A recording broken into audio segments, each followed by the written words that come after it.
च1 success party. शहर के एक बहुत ही बड़े 5 star hotel royal blue star के ग्राउंड फ्लोर पर बने बैंक्वेट हॉल में एक पार्टी चल रही है और उस पार्टी में शहर के जाने माने बिजनेसमैन से लेकर कुछ पॉलिटिशियन और सेलिब्रिटीज भी आए हुए हैं। उस हॉल की सजावट एक स्टैंडर्ड हाई क्लास पार्टी के हिसाब से की गई है, जहां पर फ्लावर्स और लाइटिंग सब कुछ ब्लू और वाइट थीम में लगाए गए हैं और उसी कलर के पर्दे भी कांच की खिड़कियों पर लगे हैं जो कि सजावटी अंदाज में बंधे हुए हैं। असल में ये party SK group of industries की मालकिन शिविका खन्ना को सबसे बड़ी इंटरनेशनल डील मिलने की वजह से रखी गई है और उसने इस पार्टी में अपने जान पहचान वाले लगभग सारे लोगों को ही इनवाइट किया है। उस पार्टी में शिविका के दोस्त और जान पहचान वालों से ज़्यादा उसके दुश्मन शरीक हुए हैं, क्योंकि भले ही वह लोग मन ही मन शिविका से जलते हैं लेकिन इतनी बड़ी पार्टी में आने का मौका तो कोई भी नहीं छोड़ना चाहता, क्योंकि इस पार्टी में आने की वजह से उन सबकी भी पब्लिसिटी हो रही है। शिविका को इन सब चीज़ों से कोई भी मतलब नहीं है और वह अपने मैनेजर और सिक्योरिटी गार्ड्स के साथ अपनी रेड कलर की फरारी कार से निकलकर हॉल के गेट की तरफ ही बढ़ रही है। उसने रेड कलर का लॉन्ग गाउन पहना हुआ है जिस पर सिल्वर वर्क है और वह उस ऑफ शोल्डर गाउन में चोकर और खुले बालों के साथ बहुत ही एलिगेंट लग रही है। शिविका की उम्र यही कोई 25-26 साल की होगी, लेकिन इतने कम टाइम में भी उसने बिजनेस इंडस्ट्री में अपना और अपनी कंपनी का नाम बहुत अच्छा बनाया है। खासकर अपने पापा की तबीयत खराब होने के बाद सब कुछ उसने अकेले ही संभाला है। शिविका दिखने में सुंदर है और उसकी हाइट अच्छी खासी है, इसलिए उसने ज़्यादा हील नहीं पहनी, लेकिन फिर भी उसने गाउन से मैचिंग 2-3 इंच की हील पहनी हुई है और अपने पुराने मैनेजर दिनेश अंकल के साथ वह उस पार्टी में एंटर होती है। शिविका के वहां पर आते ही भीड़ में बातें होनी स्टार्ट हो जाती है और वहां पर मौजूद सारे मीडिया रिपोर्टर अपना कैमरा लेकर दरवाजे की तरफ भाग जाते हैं और इतने सारे लोग शिविका के वेलकम के लिए वहां पर इकट्ठा हो जाते हैं कि गेट से अंदर आने का रास्ता भी लगभग बंद हो जाता है। वहां पर मौजूद सारे मीडिया रिपोर्टर्स शिविका की फ़ोटो क्लिक करना चाहते हैं और उसका ही इंटरव्यू लेना चाहते हैं, लेकिन शिविका इन सब में ज़रा भी इंटरेस्टेड नहीं लग रही, क्योंकि उसके लिए यह कोई पहली बार नहीं है। उसे अब तक इन सब चीज़ों की आदत पड़ चुकी है और इनसे निपटना भी अच्छी तरह जानती है। हेलो मैडम, मिस खन्ना, इस तरफ। मैम प्लीज़ इस तरफ देखिए, हैव अ लुक। मैम बस एक क्वेश्चन, वन पिक्चर प्लीज़। उन मीडिया रिपोर्टर से घिरी हुई शिविका को कुछ इस तरह की आवाज़ें भी सुनाई दे रही है, लेकिन उनमें से कोई भी शिविका तक पहुंच नहीं पा रहा है, क्योंकि शिविका के आसपास उसके 4 बॉडीगार्ड चल रहे हैं जो पूरी तरह से उसे प्रोटेक्ट कर रहे हैं और उन्होंने सब लोगों को शिविका से दूर कर दिया। शिविका उन सभी लोगों को इग्नोर करती हुई पूरी एटीट्यूड में चलती हुई पार्टी हॉल के अंदर आए और अपने वीआईपी सेक्शन की तरफ ही बढ़ने लगी। शिविका के सारे बॉडीगार्ड गेट पर ही रुक गए उन लोगों को रोकने के लिए, इसलिए इस वक्त शिविका के साथ सिर्फ उसके मैनेजर दिनेश अंकल है और थोड़ी तेज कदमों से चलती हुई शिविका एक नज़र पीछे भी देख रही है। तभी आगे उसका ध्यान नहीं रहा और वह सामने से आते एक आदमी से टकरा गई। देखकर नहीं चल सकती क्या, मेरी ड्रिंक गिरा दी कपड़ों पर, उस आदमी ने अपनी वाइट शर्ट पर गिरी हुई ड्रिंक को हाथ से साफ करते हुए कहा। उस लड़के की नज़र अब तक शिविका के चेहरे पर नहीं पड़ी है, क्योंकि वह बहुत ही बेबसी से सिर हिलाते हुए एक बार अपने हाथ में पकड़े हुए गिलास और फिर अपने कपड़ों को देखने में बिजी है, जिस पर अभी अभी शिविका से टकराने की वजह से ग्लास की आधी से ज़्यादा ड्रिंक गिर गई। व्हाट द हेल, एक तो गलती तुम्हारी है, तुम ही सामने से आ रहे हैं और मुझे बोल रहे हो, तुम खुद देखकर नहीं चल सकते क्या, शिविका उस आदमी पर चिल्लाते हुए बोली, क्योंकि उसको बिल्कुल भी आदत नहीं है कि सामने से कोई भी उस पर इस तरह से चिल्लाए। अरे तो आने जाने के लिए ही रास्ता है मिस। इतना बोलते हुए उस लड़के ने अपनी नज़र उठाकर ऊपर देखा और जैसे ही उसकी नज़र शिविका पर पड़ी तो वह उसे पहचान गया, क्योंकि शिविका काफ़ी फेमस बिजनेस टाइकून है और ज्वेलरी डिजाइनिंग बिजनेस में उसकी एसके डिजाइनिंग कंपनी शहर की सबसे बेस्ट कंपनी है। Oh I am really sorry ma'am, गलती किसी की भी हो लेकिन सॉरी बोल देने वाला कोई छोटा तो नहीं हो जाता, उस लड़के ने तुरंत की माफ़ी मांगते हुए कहा। हाँ, सामने वाला पैसे, पावर और पोजीशन में अगर बड़ा हो तो उससे बड़े बड़े भी आसानी से माफ़ी मांग लेते हैं, बिल्कुल वैसे ही जैसे अभी एक पल में तुम्हारे तेवर बदल गए, शिविका ने उस लड़के को ताना मारते हुए कहा और ऊपर से नीचे तक उसे घूर कर देखती हुई वहां से आगे बढ़ गई। शिविका इस बात को समझ गई कि वह लड़का उसकी शक्ल देखकर पहचानने के बाद ही उसे सॉरी बोल रहा है, उससे पहले तो वह अच्छा खासा लड़ने के मूड में था और ऐसा उसके साथ अक्सर होता है। शिविका के इतना बोलकर वीआईपी सेक्शन की तरफ चले जाने के बाद वह लड़का पीछे मुड़कर कुछ देर उसे ही देखता रहा। वह असल में शिविका की कही बात के बारे में ही सोच रहा था, क्योंकि शिविका ने बिल्कुल सच कहा, उसने भी शिविका को पहचानने के बाद ही उससे सॉरी बोला, नहीं तो पहले वह सामने से आ रही लड़की को उसके कपड़े खराब करने की वजह से चिल्लाने ही वाला था। लोगों के ऐसे बर्ताव का शिकार वह अक्सर खुद भी होता रहा है, इसलिए वह इस बात को अच्छी तरह से समझता है, लेकिन फिलहाल वह और कुछ नहीं कर सका और चुपचाप सिर हिलाते हुए वॉशरूम की तरफ बढ़ गया। शिविका के पीछे खड़े दिनेश अंकल, जो कि उसके मैनेजर भी है, वह काफ़ी देर से शिविका से कुछ बोलने और बात करने की कोशिश कर रहे हैं, लेकिन शिविका वहां पर बाकी लोगों से बात कर रही थी, इसलिए वह दिनेश अंकल से बात नहीं कर पाए। अभी शिविका अकेली है और वो अपने सामने रखी हुई ड्रिंक उठाकर पी रही है। अपनी ड्रिंक कोई पीते हुए शिविका ने दिनेश अंकल से पूछा, क्या हुआ अंकल, कोई बात है क्या? मैडम वो लड़का, दिनेश अंकल ने सिर्फ इतना कहा। ये बात सुनकर शिविका अपने आसपास गर्दन घुमाकर देखती हुई बोली, कौन सा लड़का, यहाँ पर तो कोई नहीं है। चट्टू एपिसोड 2 मैरिज फिक्स्ड। अरे मैडम, वही जिससे अभी आप टकराई थी, ये वही है जिसके साथ आपके पिता ने आपकी शादी तय की है, दिनेश अंकल ने शिविका को पूरी बात बताई। वॉट? शिविका ने एकदम हैरानी से कहा और उसके मुंह में भरी हुई ड्रिंक भी ऑलमोस्ट उसके मुंह से बाहर आ गई, जिसे वह जल्दी से टिश्यू पेपर उठाकर साफ करने लगी। ऐसा करते हुए उसने दिनेश अंकल की तरफ देखा जो इस बात के सच होने की गवाही देते हुए अपना सिर हिला रहे हैं, और उन्होंने आगे कहा, अरे मैडम, मुझे लगा आपको इस बारे में पता होगा, साहब ने आपसे बात की होगी और मुझे लगा आप शायद उसे पहचान भी गई है, इसीलिए उससे रुक कर बात कर रही हैं।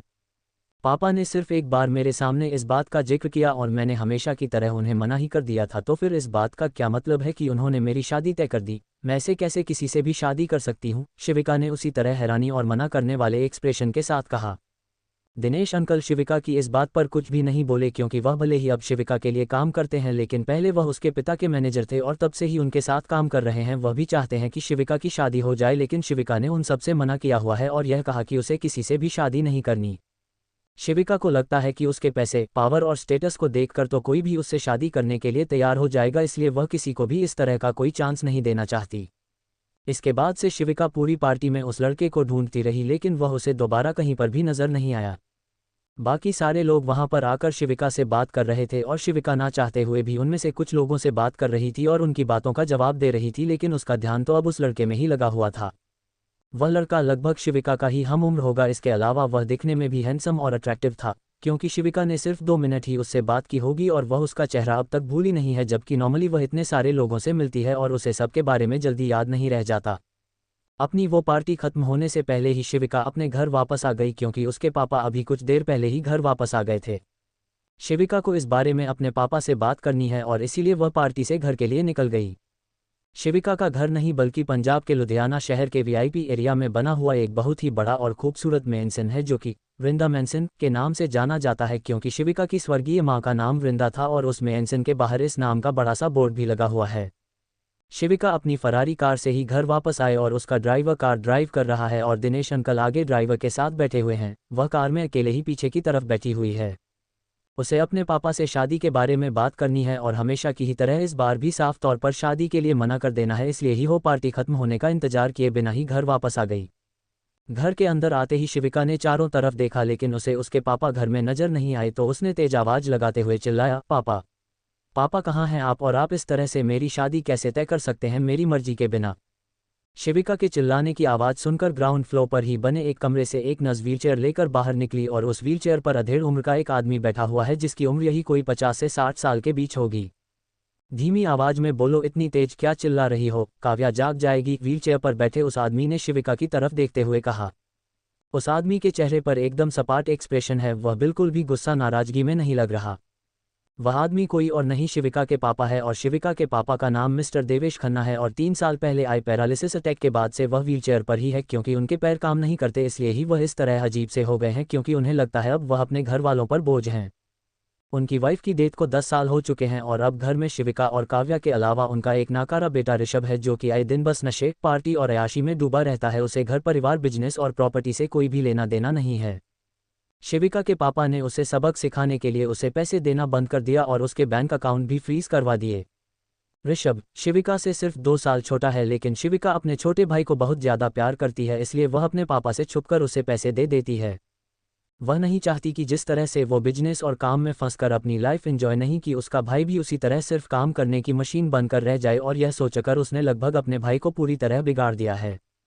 ऋषभ के घर आने जाने का कोई भी टाइम नहीं है और वह अभी तक अपना कॉलेज भी कंप्लीट नहीं कर पाया है, क्योंकि वह 3 साल से लगातार फाइनल ईयर में फेल हो रहा है, क्योंकि उसका पढ़ाई लिखाई में भी बिल्कुल मन नहीं लगता। लेकिन शिविका उसकी सारी कमियों को हमेशा कवर अप करती रहती है। मैं खुद भी चिल्लाना नहीं चाहती पापा, मुझे कोई शौक नहीं है, लेकिन आप मुझे चलाने के लिए मजबूर करते हैं। आखिर क्या कर रहा था वह लड़का आज वहां पर पार्टी में, और कौन है वह, मैं उसके बारे में जानती तक नहीं, और आपने उससे मेरी शादी फिक्स कर दी। आप ऐसा कैसे कर सकते हैं? शिविका ने एक के बाद एक शिकायत करते हुए कहा। उसकी आवाज़ भले ही अब पहले से थोड़ी धीमी है, लेकिन नॉर्मल टोन में वह अभी भी नहीं बोल रही। शिविका देखो, बहुत हो गया तुम्हारा, अब मैं तुम्हारी और नहीं सुनने वाला। 26 साल की हो गई हो तुम और अगले महीने तुम्हारा बर्थडे है, उससे पहले मैं चाहता हूं कि तुम्हारी और करण की एंगेजमेंट हो जाए। शिविका के पिता ने उसी तरह बिना एक्सप्रेशन वाले चेहरे के साथ अपना फैसला सुनाते हुए कहा।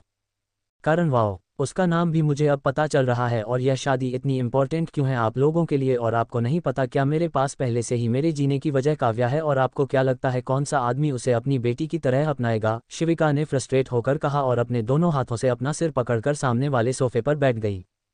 चौथी एपिसोड 3 शिविका की बेटी। शिविका के पिता अपनी बेटी की ऐसी हालत नहीं देख पाए और अपने हाथ से व्हीलचेयर चलाते हुए एकदम उसके सामने आकर रुक गए और उसके सिर पर हाथ रखते हुए बोले, बेटा करण बहुत अच्छा लड़का है और इसके साथ ही वह तुम्हारी सारी बातें मानने के लिए भी तैयार हो जाएगा, मुझे उस पर पूरा भरोसा है। हो जाएगा से क्या मतलब है? आपने अभी उससे इस बारे में बात नहीं की है क्या? शिविका ने एक नज़र उठाकर अपने पापा की तरफ देखते हुए थोड़ी कन्फ्यूजन से पूछा। नहीं, अभी तुम दोनों में से किसी को भी सामने से नहीं बताया गया है। और करण वो राजी हो जाएगा क्योंकि उसके पिता को मैं पहले से ही जानता हूँ, हमारे यहाँ पर पहले काम भी करता था डिजाइनिंग हेड के पोस्ट पर। लेकिन फिर इतना बोलते हुए शिविका के पापा चुप हो गए और शिविका ने भी उनसे आगे नहीं पूछा क्योंकि वह अपने पापा को बहुत अच्छी तरह से जानती है और समझती है कि वह उसे सिर्फ उतना ही बताएंगे जितना वह बताना चाहते हैं। और इस तरह शिविका को करण और उसकी फैमिली के बारे में पूरी इन्फॉर्मेशन तो कभी नहीं मिल पाएगी। अच्छा ठीक है, लेकिन मैं ये शादी अपनी शर्तों पर करूंगी और उसे मेरी सारी बातें माननी होंगी। इसके साथ ही हम उसे काव्या के बारे में भी पूरा सच नहीं बताएंगे और यह बोलेंगे कि वह मेरी सगी बेटी है सिर्फ उसका रिएक्शन देखने के लिए। शिविका ने अपने पापा के सामने शर्त रखते हुए कहा तो उसकी इस बात पर उसके पापा ने पहली बार हल्का सा मुस्कुराया। शिविका के पापा ने उसकी रजामंदी मिलते ही जल्दी से बोले, हाँ ठीक है, तुम उससे मिलकर देख लो और हो सके तो उसके साथ थोड़ा टाइम स्पेंड करो, मुझे पूरी उम्मीद है तुम्हें भी वो पसंद आएगा। अपने पापा की इस बात पर शिविका ने फीकेपन से मुस्कुराते हुए कहा, मुझे कोई भी इतनी जल्दी और आसानी से पसंद नहीं आता और यह बात आप बहुत अच्छी तरह से जानते हैं पापा। हाँ, और इसीलिए मैंने ये रिश्ता तय किया है क्योंकि मैं तुम्हें बहुत अच्छी तरह से जानता हूँ बेटा। और अब जाकर सो जाओ, रात काफ़ी हो गई है, पार्टी से सीधे ही आ रही हो, थक भी गई होगी। शिविका के पापा ने इतना कहा और फिर अपनी केयरटेकर नर्स से अपनी व्हीलचेयर वापस कमरे के अंदर लेकर जाने का इशारा किया। उनका इशारा समझते ही वो नर्स उनकी व्हीलचेयर लेकर कमरे के अंदर चली गई। अपने पापा की यह बात सुनने के बाद भी शिविका कुछ देर वैसे ही वहां पर बैठी रही और दिनेश अंकल भी अब तक वहां से चले गए। तभी शिविका एक गहरी सांस लेते हुए अपनी जगह से उठकर अपने कमरे की तरफ बढ़ी, लेकिन तभी उसने घर की नौकरानी ज्योति को बुलाया और उससे काव्या के बारे में पूछा। बिटिया अपने कमरे में सो रही है मैडम, मैंने उन्हें रात का खाना भी खिला दिया था, ज्योति ने बताया। और उसकी बात पर ठीक है बोलकर शिविका अपने कमरे की तरफ ही बढ़ गई। अपने कमरे में जाकर चेंज करने के बाद शिविका ने अपना नाइटवियर पजामा और शर्ट पहना और अपने कमरे से निकलकर सीधा दूसरे कमरे की तरफ आ गई। वह कमरा शिविका के कमरे के बिल्कुल बगल में ही है और शिविका ने जैसे ही कमरे का दरवाजा खोला उसने देखा कि एकदम सॉफ्ट वाले लाइट पिंक कलर के ब्लैंकेट में छोटी सी 4 साल की बच्ची बहुत ही आराम से सो रही है और उसके आजू बाजू भी छोटे छोटे सॉफ्ट टॉयज और पिलो रखे हुए हैं जिससे कि वो इतने बड़े बेड पर वह साइड से नीचे ना गिरे। छोटी बच्ची का वह कमरा बहुत ही प्यारा गोल्डन और पिंक कलर का डेकोरेट है जिसकी दीवारों पर स्ट्रॉबेरी शॉर्टकेक कार्टून की पिक्चर्स बनी हुई है और जगह जगह स्ट्रॉबेरी वाली डेकोरेशन है और दीवारों पर सिंड्रेला और पिंक कलर की फेरी की पेंटिंग भी है। लेकिन दरवाजे के पास खड़ी शिविका बहुत ही प्यार भरी नज़रों से उस सोती हुई प्यारी सी बच्ची को देख रही है जो कि सोते वक्त पाउट बनाए हुए और भी ज़्यादा क्यूट लग रही है और उसके मोटे मोटे से गाल सोते टाइम और भी ज़्यादा मोटे लग रहे हैं। कुछ पल के लिए इतना सोचने के बाद शिविका कमरे के अंदर आए और उस छोटी बच्ची के राइट साइड पर रखे हुए सॉफ्ट टॉयज और तकिए हटाकर खुद वहां पर बैठ गई और बच्ची के सिर पर हाथ फेरते हुए बहुत ही प्यार से उसकी तरफ देखने लगी। मेरी कवि कितनी प्यारी लग रही है सोते हुए। इतना बोलकर शिविका ने हल्का सा झुककर बच्ची के माथे पर हल्के से किस किया और फिर वह बच्ची नींद में ही हल्का सा कसमसाई, लेकिन शिविका ने उसके हाथ पर हल्के से ठोक दिया तो वह दोबारा उसी तरह गहरी नींद में सो गई। उसे आराम से सोता देखकर शिविका भी उसके बगल में ही जगह बनाकर वहां पर सो गई। अगले दिन एसके डिजाइनिंग हाउस। शिविका बहुत ही परेशान थी, अपने केबिन में बैठी हुई है अब दोनों हाथों से अपना सिर पकड़कर, और तभी दरवाजा खोलकर आदमी अंदर आया जो दिखने में ठीक ठाक और एवरेज हाइट पर्सनैलिटी का आदमी है और उसकी उम्र लगभग 30 साल होगी। उसे केबिन के अंदर आते देखकर शिविका उस पर चिल्लाते हुए बोली, what the hell of all this designs Jatin, इनमें से एक भी ढंग का नहीं है और इसके साथ ही अब तक मेरे पर्सनल असिस्टेंट के काम के लिए एक भी ढंग का कैंडिडेट सेलेक्ट नहीं किया तुम लोगों ने। मैंने जितने भी इंटरव्यू दिए हैं सब एक से बढ़कर एक डफर थे। आई एम सॉरी मैम, मैं हेड डिजाइनर को बोलकर आता हूँ, इंटरव्यू के लिए अभी एक कैंडिडेट और बचा है, आप उसका इंटरव्यू लेकर देख लीजिए, बाकी फिर कल देखते हैं। इतना बोलकर जतिन ने शिविका के सामने रखी टेबल पर पड़े हुए सारे कागज समेटे और उन्हें फाइल के अंदर रखते हुए केबिन से बाहर निकल गया। जतिन के केबिन से बाहर जाते ही कुछ सेकंड के बाद फिर से कमरे का दरवाजा खुला और शिविका ने उस तरफ देखे बिना ही कहा, नहीं जतिन, फिर से नहीं, मुझे अब और कोई भी बहाना नहीं सुनना है। लेकिन मेरा नाम तो जतिन नहीं है मैम। एक बिल्कुल ही अलग गहरी आवाज़ शिविका के कानों में पड़ी, जो कि जतिन की तो बिल्कुल भी नहीं थी। इसलिए शिविका ने नज़र उठाकर दरवाजे की तरफ देखा और दरवाजे पर खड़े उस शख्स को देखकर तुरंत ही पहचानती हुई बोली, तुम यहाँ। डोंट टेल मी, पापा ने तुम्हें यहाँ पर मुझसे मिलने के लिए भेजा है। वॉट मैम, किसके पापा? उस आदमी ने एकदम क्लूलेस चेहरे के साथ बोला। उसके चेहरे पर ऐसे एक्सप्रेशन देखकर शिविका समझ गई कि इसे शायद अब तक उस बारे में कुछ भी पता नहीं है। उस लड़के की पर्सनैलिटी काफ़ी ज़्यादा अच्छी है, लेकिन इसके साथ साथ उसके चेहरे पर बहुत ज़्यादा टेंशन भी दिख रही है और ऐसा लग रहा है वह काफ़ी दिनों से ठीक तरह से सोया नहीं है। उसका चेहरा काफ़ी थका हुआ सा लग रहा है। शिविका ने ऊपर से नीचे तक देखते हुए उसे नोटिस किया और यह वही लड़का है जो कल रात पार्टी में उसे मिला था और जिसके साथ उसके पापा ने उसकी शादी तय की हुई है। इसीलिए उसे यहाँ देखकर शिविका के मुंह से तुरंत ही यह सवाल निकल गया। कल पार्टी में जब शिविका उससे मिली थी तब भी वह उसे कुछ देखा देखा और जाना पहचाना सा लग रहा था और आज भी उसे देखकर शिविका को कुछ ऐसा ही लग रहा है। Chapter 4 episode 4 job interview. Shivika ने इस बात पर ज़्यादा ध्यान नहीं दिया और उसे अपने पापा की बात याद आ गई कि उस लड़के के पिता उनकी कंपनी में ही काम करते थे। तो शिविका को लगा हो सकता है उनके साथ आते जाते वक्त कभी उसने उसको देखा हूँ, शायद इसीलिए उसे ऐसा लग रहा है। वह लड़का भी अब तक शिविका को पहचान गया है और पिछली रात पार्टी की बात याद करके उसने एकदम बेचारे जैसी शक्ल बनाते हुए कहा, I am sorry for last night ma'am, and may I come in. मैं यहाँ पर जॉब इंटरव्यू के लिए आया हूँ, आप पिछली बात को लेकर मुझे जज नहीं करेंगी। उसकी इस बात पर शिविका को हंसी आ गई, लेकिन अपना एक हाथ चेहरे पर रखकर अपनी हंसी रोकने की पूरी कोशिश करते हुए उसने एकदम सीरियस टोन में बोला, no no, come in, sit down please and don't worry about that.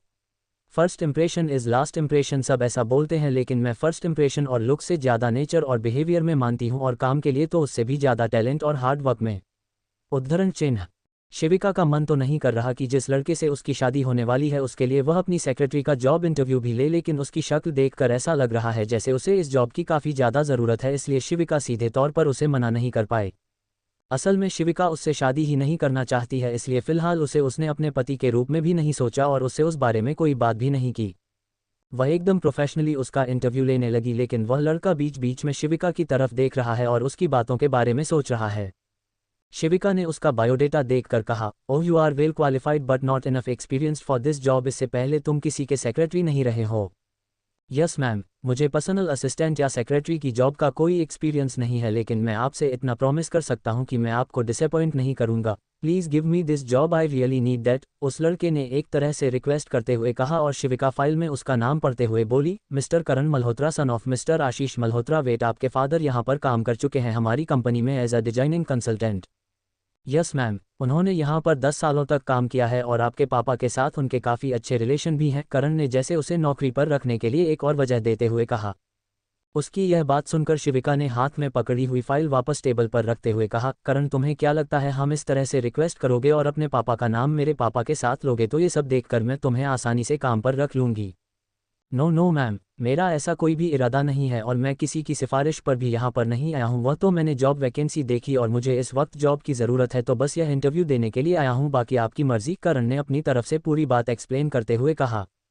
शिविका उसकी तरफ देखते हुए अपने मन में बहुत कुछ सोच रही है और उसे समझ नहीं आ रहा कि करण को सचमुच उससे शादी लगी होने वाली बात के बारे में कुछ भी पता नहीं है या फिर वह सिर्फ उसके सामने की इस बात से अनजान बनने का नाटक कर रहा है। ये सोचते हुए शिविका अपनी जगह से उठकर खड़ी हो गई और उसकी तरफ आगे बढ़ती हुई बोली, ठीक है, अगर मैं तुम्हें एक चांस देती हूँ तो क्या तुम अपने आप को प्रूव करोगे? क्योंकि इस जॉब में तुम्हें कोई भी वीकली छुट्टी नहीं मिलेगी और मेरे साथ तुम्हें हर जगह पर जाना आना होगा। Is that okay for you? क्योंकि मुझे बाद में कोई भी एक्सक्यूज़ नहीं सुनना। शिविका की यह बात सुनकर करण ने थोड़ा सोचते हुए उसकी तरफ देखकर पूछा, इसका मतलब मेरी जॉब फाइनल हो गई है? Thank you so much ma'am, और मैं आपको बिल्कुल भी डिसअपॉइंट नहीं करूँगा, आई रियली। करण को खुश होते देख शिविका उसे हाथ के इशारे से चुप रहने को कहती हुई आगे बोली, ओ वेट, इतना एक्साइटेड होने की ज़रूरत नहीं है, तुम अभी इस जॉब के लिए फ़ाइनल नहीं हुए हो। मैं बस तुम्हें सारे टर्म्स एंड कंडीशन बता रही हूँ कि अगर तुम फाइनल होते हो तो फिर बाद में कोई प्रॉब्लम नहीं होनी चाहिए, क्योंकि मेरे पास इतना टाइम नहीं है कि मैं एक पोस्ट के लिए ही बार बार इंटरव्यू लेती रहूँ। उसकी यह बात सुनकर करण का मुंह उतर गया और शिविका उसे समझने की कोशिश करने लगी। इतना सोचते हुए शिविका उसकी तरफ देखते हुए कुछ कदम आगे बढ़ी और उसकी हिल फ्लिप हो गई और वह एकदम से लड़खड़ा गई। तभी करण ने जल्दी से उसे पकड़ लिया, क्योंकि कहीं ना कहीं करण का ध्यान भी उसकी तरफ ही था। Are you okay madam? Karan ने उसका हाथ पकड़े हुए पूछा। इस वक्त शिविका का चेहरा उसके चेहरे के सामने था और वह आधी झुकी हुई सी करण के सामने टेढ़ी खड़ी थी, जिसे करण ने बड़ी मुश्किल से गिरने से बचाया हुआ है। करण की यह बात सुनकर शिविका जल्दी से सीधी खड़ी हो गई, लेकिन उसके पैर में शायद मोच आ गई है, इसलिए उसने खड़े होने के लिए टेबल का सहारा लिया और इस तरह से करण के सामने लड़खड़ाकर गिर जाने की वजह से वह अब थोड़ा सा एम्बेरेस्ड फील कर रही है। इसलिए उसने करण की तरफ देखे बिना ही कहा, you can go now, we have your phone number, तुम्हें कंपनी की तरफ से कन्फर्मेशन कॉल आ जाएगा। शिविका की बात सुनकर करण चुपचाप अपनी कुर्सी से उठकर खड़ा हुआ और धीमी आवाज में बोला, thank you ma'am, it's a nice meeting you. इतना बोलकर वह चुपचाप शिविका के केबिन से बाहर निकल आया। उसके जाने के बाद शिविका वापस अपनी चेयर पर बैठ गई और सोचने लगी, यह सब कुछ किस्मत का खेल है या फिर जानबूझकर ही उसके साथ यह सब हो रहा है, और क्या जब करण को पता चलेगा कि उसकी शिविका से शादी होने वाली है तब भी वह उसके असिस्टेंट का काम करना पसंद करेगा। करण कैसा इंसान है, उसके परिवार, उसकी लाइफ में क्या है, इस बारे में शिविका को कुछ भी नहीं पता और वह उससे पूरी तरह अनजान है, लेकिन फिर भी उसकी सारी क्वालिफिकेशंस और टैलेंट जॉब प्रोफाइल से मैच होती है, तो उसने कुछ सोचकर करण को ये जॉब देने का फैसला किया। इसलिए उसके जाने के आधे घंटे बाद ही उसने कॉल करके अपने मैनेजर को केबिन में बुलाया और करण की फाइल उसकी तरफ देते हुए कहा, इस कैंडिडेट को फाइनल कर लो और कल इसे कॉल करके ऑफिस बुलाकर सारा काम समझा देना। शिविका की बात सुनकर और वह फाइल लेकर उसका मैनेजर वहां से चला गया। शिविका इस बारे में सोच ही रही है और कुछ मिनट बाद लगभग उसी की हमउम्र एक लड़की उसके केबिन के दरवाजे पर नॉक करती है और बिना कुछ बोले ही बाहर की तरफ से थोड़ा सा दरवाजा खोलकर अंदर झांकने लगती है। वह इस तरह से शिविका की तरफ देख रही है जैसे कि उसका मूड और वहां की सिचुएशन समझने की कोशिश कर रही हो। उसने अंदर आने के लिए भी नहीं पूछा और शिविका ने उसकी तरफ देखकर उसे चुपचाप अंदर आने का इशारा किया। च5 एपिसोड 5 करण फैमिली। शिविका के बुलाने पर वह लड़की अंदर आकर एकदम आराम से शिविका के सामने वाली कुर्सी पर अपने पैर क्रॉस करके बैठती हुई बोली, क्या हुआ सीईओ मैम, मूड खराब है क्या आपका? अभी तू ऐसे बकवास करेगी तो फिर मूड और भी ज्यादा खराब हो जाएगा, बता क्या काम है? शिविका ने एक सख्त नज़र उसकी तरफ डालते हुए कहा। आई एम सॉरी यार, वह तुम्हें तो पता है ना, वर्किंग आवर में सबके सामने तुम्हें यही तो बुलाती हूँ मैं, बस इसीलिए। सामने बैठी उस लड़की ने एकदम बेचारा सा चेहरा बनाते हुए कहा, सबके सामने ना, लेकिन अभी तो यहाँ पर कोई नहीं है तो फिर क्यों करती है तू ऐसा यार दिव्या? शिविका उसकी बात का जवाब देती हुई बोली। दिव्या ने एकदम फ्रैंक होते हुए पूछा, अच्छा ठीक है, सॉरी ना, मैंने बोला तो अब क्या करूं, हाथ जोड़ दूं क्या? वैसे बताओ मूड क्यों सड़ा हुआ है तुम्हारा? वैसे तो तुम ज्यादातर ऐसे ही रहती है, लेकिन अभी फिलहाल क्या हुआ है? दिव्या और शिविका दोनों कॉलेज टाइम से फ्रेंड है। अपने कॉलेज टाइम में वह दोनों इतनी ज़्यादा क्लोज नहीं थी, लेकिन फिर भी उन दोनों में कभी कदार बातचीत होती थी। लेकिन फिर शिविका ने जब अपने पापा की कंपनी संभाली तब एक दिन दिव्या यहाँ पर जॉब के लिए आई, तो शिविका को उससे ऐसी कोई भी प्रॉब्लम नहीं थी, इसलिए उसने दिव्या को जॉब पर रख लिया। कंपनी में साथ काम करते हुए अब वह दोनों काफ़ी ज़्यादा क्लोज हो गई है। क्योंकि शिविका का भी फिलहाल कोई और दोस्त नहीं था, तो वह अपनी सारी बातें ज़्यादातर दिव्या से ही शेयर करती है। अरे यार, बताया तो था तुझे मैंने कल भी कॉल पर, वह बस वही पापा और उनकी शादी कर लो वाला इमोशनल ब्लैकमेल और ड्रामा। यार मैं तो परेशान हो गई हूँ उनसे, लेकिन वह मानते नहीं और इस बार तो उन्होंने मुझसे पूछे बिना ही शादी फिक्स भी कर दी है। शिविका एकदम मायूसी से बोली और उसने सामने टेबल पर अपना हेड डाउन कर लिया। अरे यार, ये क्या कर रही है तू? अभी कंपनी ऑफिस में है, यहाँ अपनी रूड और स्ट्रिक्ट बॉस को कोई इस तरह से देखेगा तो फिर तुम्हारा तो बना बनाया सारा इंप्रेशन ही खराब हो जाएगा अपने स्टाफ के सामने। और शादी करने में क्या प्रॉब्लम है यार, तुम्हें एक ना एक दिन किसी ना किसी से तो करनी ही है, तो फिर अगर तुम्हारे डैड ने तय किया है तो कुछ सोच समझ कर ही किया होगा, दिव्या उसे समझाती हुई बोली। उसकी यह बात सुनकर भी शिविका उसी तरह मेज पर सिर रख कर बैठी रही और उसने सिर्फ अपनी नज़र उठाकर उसकी तरफ घूर कर देखा। शिविका की ऐसी नज़रें देखकर दिव्या का तो गला ही सूख गया और वह थूक निकलकर अपना गलत तर करते हुए बोली, अरे यार, अब इस तरह से घूर कर डराओ मत प्लीज़, मैं तो बस ऐसे ही कैजुअली बोल रही हूँ, बाकी तुम्हें नहीं करनी तो फिर तुम मना कर दो ना, सिंपल।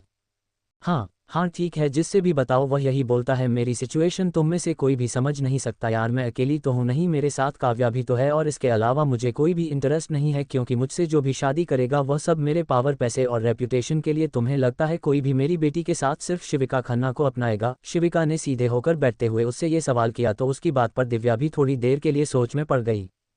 उसने भी आगे शिविका को कुछ नहीं समझाया और जिस काम के लिए वहां पर आई थी उसके बारे में पूछने और बात करने लगी। मल्होत्रा हाउस, एक नॉर्मल 2 मंजिला मकान जो कि दिखने में ही किसी मिडिल क्लास परिवार का घर लग रहा है। और तभी एक एवरेज सी दिखने वाली बाइक उस घर के सामने आकर रुकी और उस पर बैठे हुए लड़के ने अपना हेलमेट उतारकर बाइक के हैंडल में टांग दिया और बाइक से उतरकर घर के अंदर ही जाने लगा। ये लड़का कोई और नहीं, हमारी कहानी का हीरो करण मल्होत्रा है, जो कि फिलहाल बहुत ही बेचारा अपने परिवार और हालातों का मारा है। उसने जैसे ही घर के अंदर कदम रखा कुछ तेज आती आवाज़ें उसके कानों में पड़ी, जिसे सुनकर उसने बेबसी से अपना सिर हिलाया। मेरी तो जिंदगी खराब हो गई, तुम्हारे जैसे आदमी से शादी करके मुझे भी पता नहीं क्या अक्ल पर पत्थर पड़े थे जो मैंने तुम्हारे जैसे आदमी से शादी कर ली, वह भी तुम्हारी दूसरी शादी। आज फिर से तुम्हारी वजह से हम लोगों की कितनी बेइज्जती हुई है। वह कर्जदार फिर से घर के दरवाजे पर आकर कितना चिल्ला कर गया है और तुम हो कि बेशर्म की तरह अभी भी यहाँ पर लेटे हुए हो। करण के लिए ये सब कुछ नया नहीं है क्योंकि यह चिल्लाने की आवाज़ उसकी सौतेली माँ आराधना की है जो कि अक्सर उसके पिता पर इसी तरह से चिल्लाती रहती है। करण अच्छी तरह से जानता है कि इसमें उसकी सौतेली माँ की भी कोई गलती नहीं है क्योंकि उसके पिता ने काम ही ऐसे किए हैं। और कुछ 3-4 साल पहले जब करण कॉलेज फाइनल ईयर में था तब उसके पापा को एक माइल्ड सा हार्ट अटैक आया था और डॉक्टर ने उन्हें कुछ दिनों के लिए बेड रेस्ट बताया। लेकिन इसी बीच उसके पिता को तो जैसे काम से छुट्टी करने का बहाना मिल गया। वह हमेशा से ही एक आलसी आदमी रहे हैं जिन्हें बस जोर जबरदस्ती से काम पर जाना पड़ता था। अपनी हेल्थ का बहाना बनाकर उन्होंने कंपनी से लीव ले ली और इसके साथ ही हॉस्पिटल की फीस भरने का नाम लेकर लोन भी, जबकि हॉस्पिटल की फीस सिर्फ 1 लाख रुपए थी और उसके पिता ने कंपनी से ही 20 लाख रुपए का कर्ज ले लिया, वह भी घर में किसी से भी बताए बिना। और फिर धीरे धीरे करके वह सारे पैसे उड़ा डाले और बाकी बचे हुए पैसों से उन्होंने कुछ शेयर खरीदे जो कि डूब गए। इसके बाद उसके पिता ने आसपास के जानने वाले और अपने दोस्तों से भी धीरे धीरे कुछ पैसे उधार पर लेने शुरू कर दिए और शुरू में उनके अच्छे नाम और रेपुटेशन की वजह से लोगों ने उन्हें कर्ज दे भी दिया। लेकिन उन्होंने दोबारा से अपनी जॉब ज्वाइन नहीं की जिससे कि वह सब कर्ज लगातार बढ़ता गया और घर का खर्च चलने के भी लाले पड़ गए। इसी बीच करण ने अपने फाइनल ईयर खत्म होते ही सेल्समैन की जॉब कर ली और उसे एजेंट में जो भी काम मिला उसने एक के बाद एक वह काम किया। करण का एक छोटा भाई समर है जो अभी कॉलेज फाइनल ईयर में है और उसकी फीस का इंतजाम भी करण ही करता है। करण का सपना एमबीए करने का था लेकिन घर की सिचुएशन के आगे वह अपने सपने ही कुर्बान करता गया।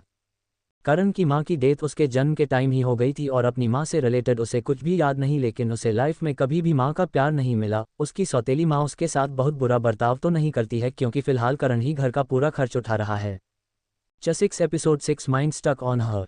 लेकिन करण अच्छी तरह से जानता है कि उसकी सौतेली मां सिर्फ मतलब और काम से ही उसे अच्छी तरह पेश आती है, नहीं तो उन्हें करण से कोई भी लगाव नहीं है। इन सब के बावजूद भी करण अपने सौतेले भाई समर को बहुत प्यार करता है और उसे बिल्कुल अपने सगे भाई की तरह मानता है। समर उससे सिर्फ 2 साल छोटा है।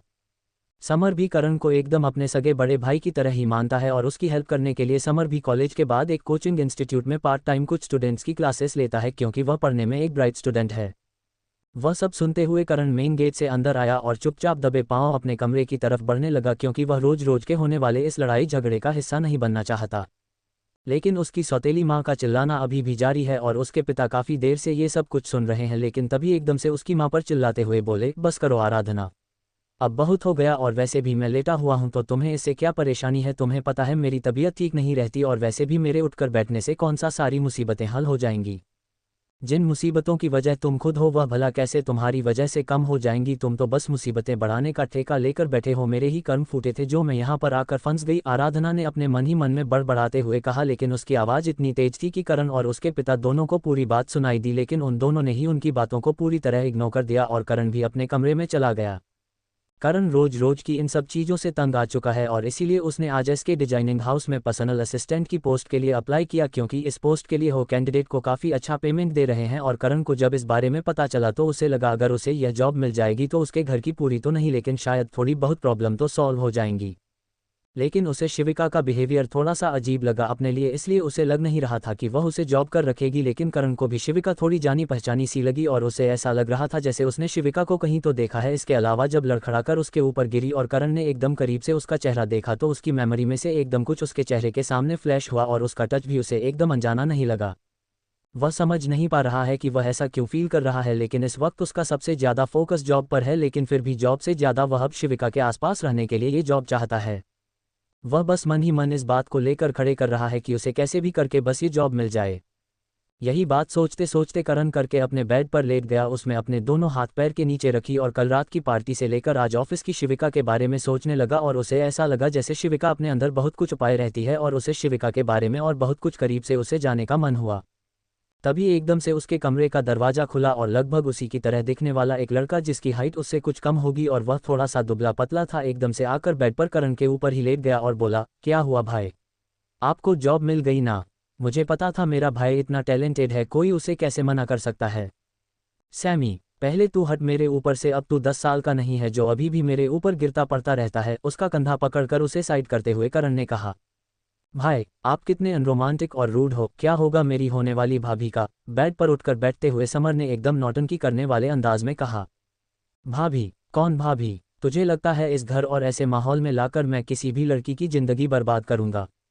कोई भाभी वाभी नहीं। फिलहाल मुझे बस वह जॉब मिल जाए जो कि अभी तक कंफर्म नहीं है और उस बारे में ही बस सोच रहा था मैं। करण एकदम सीरियस होकर उसकी बात का जवाब देता हुआ बोला, जबकि समर तो बस मजाक कर रहा था, लेकिन अपने भाई को इस तरह सीरियस देखकर वह समझ गया कि करण का मूड कुछ खास ठीक नहीं है। डोंट वरी भाई, आप इतना टेंशन मत लो, मुझे आप पर पूरा भरोसा है, आपको ये जॉब मिल जाएगी। करण के कंधे पर हाथ रखकर समर दोबारा उसके गले लगते हुए बोला। I hope so. इस बार करण ने भी समर को खुद से दूर नहीं किया और उसकी पीठ पर अपना हाथ हल्के से रखते हुए धीमी आवाज में बोला। करण को भी इस वक्त किसी के इस तरह हक करने की जरूरत थी, क्योंकि वह हमेशा की ही तरह इस टाइम भी बहुत ही ज्यादा टेंशन में है। शाम का वक्त, वृंदा मैंसन। शिविका अपने स्टडी रूम में बैठी हुई है और उसके सामने उसका लैपटॉप ओपन है और वह उसमें कुछ चेक कर रही है। अच्छा तो ये बात है, इसीलिए बहुत आसानी से मान गया ये शादी के लिए मुझसे मिलेगा। बात किए जरूर, पापा ने कुछ तो प्लान किया है और वो मुझे इसके बारे में इतनी आसानी से पता नहीं लगने देंगे, लेकिन मैं भी उन्हीं की बेटी हूँ और जितना मुझे पता होना चाहिए उतना तो मैं पता करके ही रहूंगी। शिविका ने चेहरे पर एक मुस्कुराहट के साथ लैपटॉप की स्क्रीन की तरफ देखते हुए कहा और फिर कुछ टाइप करके रिप्लाई भी सेंड कर दिया। अगली सुबह करण अपने मोबाइल फ़ोन पर और भी कई सारी जॉब प्रोफाइल देख रहा है और अपने लिए जॉब सर्च कर रहा है, क्योंकि उसे अब तक एसके डिजाइनिंग कंपनी से कंफर्मेशन कॉल नहीं आई। अपने लिए शिविका का एटीट्यूड देखकर उसे वैसे भी वहां अपनी ज्वाइनिंग होने के चांसेस कम ही लग रहे हैं, लेकिन फिर भी उसे कहीं ना कहीं उम्मीद है कि शायद उसे वहां पर जॉब मिल जाए, और वो भी पता नहीं क्यों वहां पर ही काम करना चाहता है। ये सब कुछ होते हुए करण ने अपने आप से कहा, करण तू ये क्या सोच रहा है? तुझे वहां पर जॉब सेव इसलिए करनी है क्योंकि वह लोग इस जॉब के लिए काफ़ी अच्छा देख रहे हैं और कोई वजह नहीं होनी चाहिए। करण ने अपने आप को समझाते हुए कहा, जबकि उसका मन कहीं ना कहीं शिविका में अटका हुआ है और उसकी वजह से ही हो, और इस जॉब को करना चाहता है क्योंकि इससे उसे शिविका के साथ रहकर उसे जानने का मौका मिलेगा। क्योंकि पिछले 2 दिनों में जब जब वह शिविका से टकराया और मिला, उसका एक अलग ही इंप्रेशन उसके दिमाग पर पड़ा और वह जाकर भी उसके बारे में बोल नहीं पा रहा है।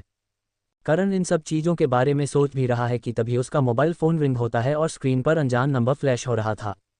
करण ने जल्दी से वह कॉल रिसीव कर ली और कॉल पर बात करने लगा। 7 एपिसोड 7 सरप्राइज फॉर करण।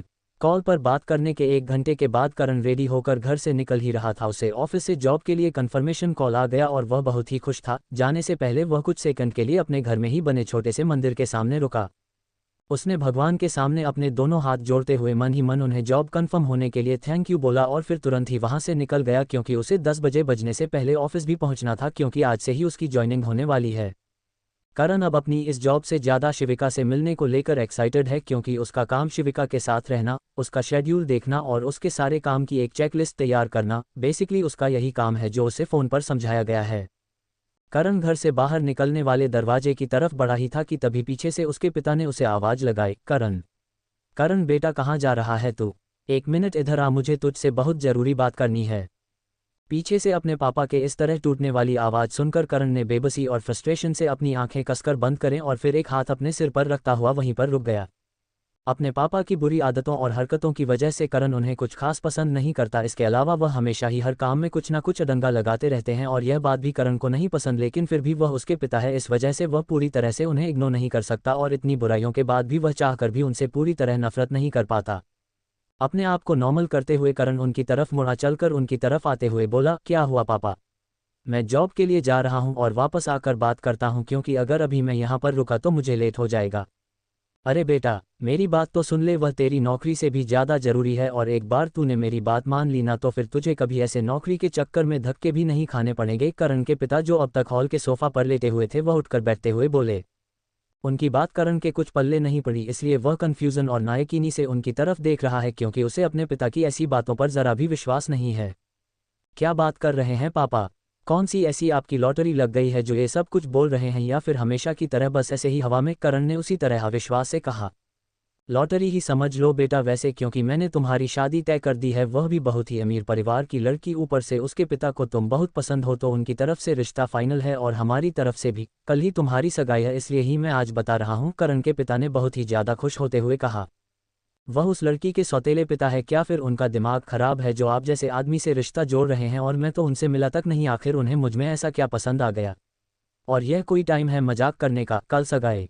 कुछ भी बोल रहे हैं पापा आप? मुझसे पूछे बिना भला मेरी शादी तय कैसे कर सकते हैं? करण ने एकदम हैरानी से एक के बाद एक सवाल करते हुए कहा, क्योंकि उसकी शादी किसी अमीर परिवार की लड़की से तय होना, यह बात तो वह चाहकर भी हजम नहीं कर पा रहा है। तुमसे क्या पूछना, आखिर मैं तुम्हारा पिता हूँ और इतना डिसीजन तो ले ही सकता हूँ, और वैसे भी सब कुछ तुम्हारे भले के लिए ही है, इसमें कहीं से भी तुम्हारा कोई नुकसान नहीं है, तो फिर तुम्हें हाँ करने में क्या परेशानी है?